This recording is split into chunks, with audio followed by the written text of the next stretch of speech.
Şevk ve gayretin kaybedilmesi yerini bir takım ferdi ve içtimai arızalara bırakması çok sık sık karşılaşıyoruz bununla. Bu ise içimize bir tortu gibi oturuyor ve ümidimizi kırıyor.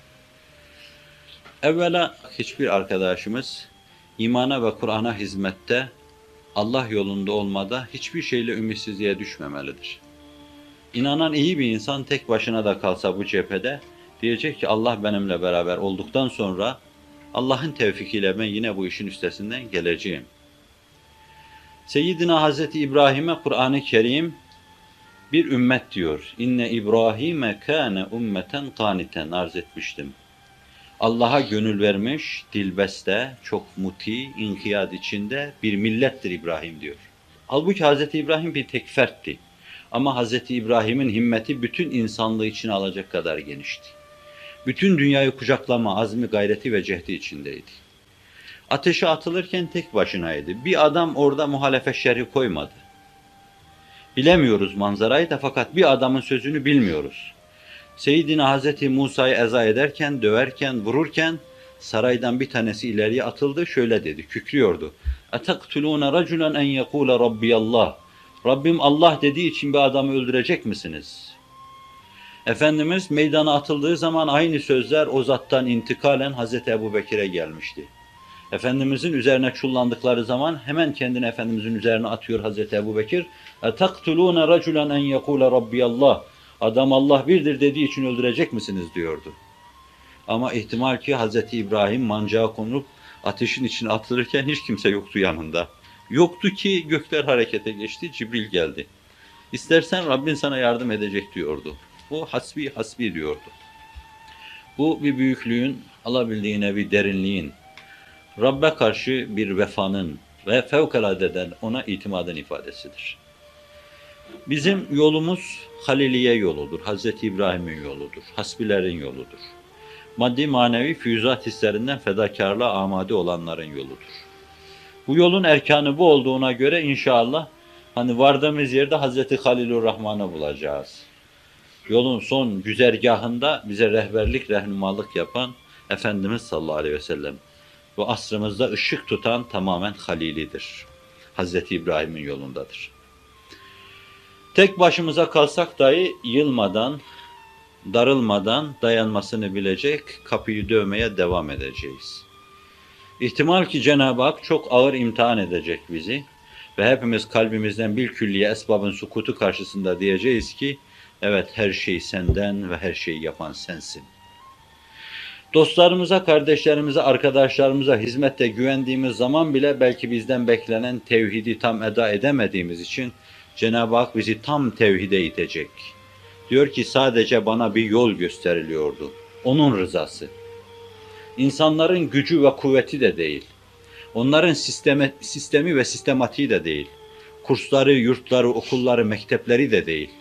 Topyekün halkı kucaklayan bir halka hizmet anlayışı da değil. Sadece Allah Celle Celaluhu. Bizi affetmek için piyonlar olarak kullanıyor. Verdiği vazifeler tamamen lütfi ve ettiği ihsanlar tamamen meccanidir. Bu anlayışlı olan bir ferdin kendi ordusunun dağılması karşısında ümitsizliğe düşmesi katiyen düşünülemez. Daima dimdik, canlı alabildiğine zinde duracak, kapıyı dövmeye devam edecektir. Çünkü muvaffakiyet Allah'tandır. Hidayet edecek Allah'tır Celle Celaluhu. Gönülleri yumuşatacak Allah'tır Celle Celaluhu. Bütün şartların ters gitmesine rağmen Anadolu'da çok ağır şartlar altında hakaika ait bir kısım tohumların çeyrek asır veya yarım asır evvel toprağın altına girmesi ve bugün rüşeğimler halinde başını çıkarması tamamen Allah'ın lütfu ise bundan sonra bunu koruma, muhafaza etme ve geleceğe ait fonksiyonu bunlara eda ettirme Allah'a aittir. Bizi ilgilendirmez. Şen-i rububiyetin gereğine karışma suyu edeptir. Onu Allah bilir ne yapacağını. Binaenaleyh ümitsizliğe düşmeden, inkisara kapılmadan tek başımıza dahi olsa yapacağız. Ne diye şevkimiz sönecek? Hem dün bir insan, iki insan Hazreti İbrahim gibi hani bu meseleyi Anadolu'da yerleştirmek için tek başına mücadele ederken ümitsizliğe düşmediler Allah'ın tevfikiyle. Etraflarında 3 adam, 5 adam çok sıkı takibata maruz kaldıkları halde ümitsizliğe düşmediler. Efendimiz ümitsizliğe düşmedi. Hz. Musa ümitsizliğe düşmedi. Halilur Rahman ümitsizliğe düşmedi. Bu kadar misyonlarıyla bir cemaat ne diye ümitsizliğe düşsün? Ahir zamana dair Rabbimizin Kur'an-ı Kerim'in bir kısım işaret ve beşaretleriyle bir beşareti varsa, Efendimiz sallallahu aleyhi ve sellem Baki Garkat'ı ziyaret ederken, Uhud'u ziyaret ederken yanındakilerine karşı benim kardeşlerim deyip 20. asırda yere düşmüş boyunduruğu kaldıranların sırtını okşuyorsa şayet, yine 14 asır evvelinden Seyyidina Hazreti Ali bu asırda imana ve Kur'an'a hizmet edenlerin sırtına elini koyuyor, onlara zahir oluyorsa şayet. Bir yerde Hazreti Şazeli Kuvve-i Kudsiyesiyle imdada koşuyor, Şah-ı Geylani Kuvve-i Kudsiyesiyle imdada koşuyor. İmam-ı Rabbaniler ve Mevlana Halitler bu devrin mücahitlerini, bu devirde müesseseleri kuran ve kadro olarak bunu omuzlayan arkadaşların arkasında zahir bulunuyorlarsa, İnşallah bu sonbaharın çiçekleri solmayacaktır. Öyle ümit ediyoruz. Hani şu ana kadar arz ettiğim şeylerin hepsinin üstünde de benim mütalam, mülahazam bu istikamettedir. Rabbim yaptığı, bu hale getirdiği bir şeyi adeti sübhanesi olarak şimdiye kadar bozmamıştır. Tarlayı eksin o, sonra çapasını yapsın. Ekin orada boy salsın, ser çeksin, büyüsün, başak bağlasın da sonra bütün doluyla döksün. Hikmeti ilahiye muhaliftir bu ve şimdiye kadar bunu yapmamıştır. Şu yarım asırı geçen belki 3 çeyrek asırdan bu yana Rabbim Anadolu'da bir başka cilveler göstermeye başladı.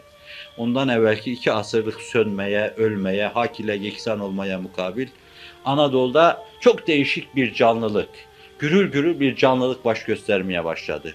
Ve bu belli bir seviyede kemale erdi. Bu dönemde Rahmanur Rahim olarak kendini bize tanıtan Hazreti Allah, ekilen tohumları koruyacak, başakları koruyacak, civcivlerin palazlanmasını, kuşların kanat çırpıp pervaz etmesini temin buyuracaktır. Hikmetiyle, rahmetiyle ve inayetiyle. İnşallah bütün şevkimiz sönmeyecektir. En çok bedbin, karamsar ve şevksiz olanınız ben isem şayet, benim düşüncem budur. Öyle canlı arkadaşlar var ki ben şahsen onlardan utanıyorum. Her günde bunu diyorum. Onlara bakınca diyorum ki biz gitsek belki hani bunlar bizi böyle aksaçlı, yaşlı maçlı görüyorlar. Kendilerine düşen vazifeyi de eda etmiyorlar, edemiyorlar. Belki daha canlı, daha kanlı, daha zinde bu işin altına girecek, bu işi yapacaklar bu Allah davasını.